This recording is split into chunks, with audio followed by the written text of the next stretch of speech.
Hi friends, welcome back digi life diaries.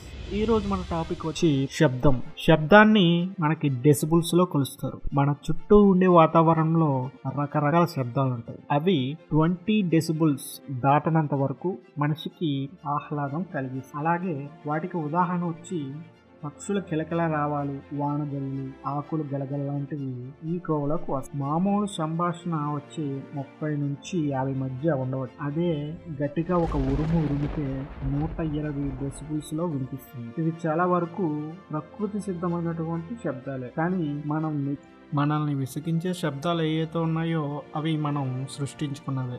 రకరకాల వాహనాలు, వాటి ధ్వనులు, అలాగే ఇంట్లో బయట యంత్ర సామాగ్రి, ఫ్యాక్టరీలు, నిర్మాణ కార్యక్రమాలు, బాణసంచ, లౌడ్ స్పీకర్లు, వీటన్నిటి వల్ల ఎప్పుడు ఏదో ఒక మోత వినిపిస్తూనే ఉంటుంది. మనకి బైక్ ఇంజిన్ మోత వచ్చి 95 డెసిబుల్స్ ఉంటుంది. మన ఇంట్లో రెగ్యులర్గా ఉపయోగించే మిక్సీ తిరిగేటప్పుడు వచ్చే శబ్దం 90 డెసిబుల్స్ అయితే, భవన నిర్మాణం జరుగుతున్న చోట అయితే 105 డెసిబుల్స్ వరకు శబ్దాలు వెలువడతాయట. ప్రపంచ ఆరోగ్య సంస్థ లెక్కల ప్రకారం శబ్దం తీవ్రత 75 డెసిబుల్స్ దాటితే మనిషి ఆరోగ్యం మీద ప్రభావం చూపబడుతుందని చెప్పబడింది. 65 దాటితే బీపీ పెరుగుతుందట. కాకపోతే కాసేపటి కోసం 85 వరకు మనిషి చెవి అయితే తట్టుకోగలదంట. అది దాటితే మాత్రం మన చెవి అలసిపోదు. 120కి చేరితే ఆ నొప్పిని మన చెవి ఎప్పుడు భరించలేదంటాను.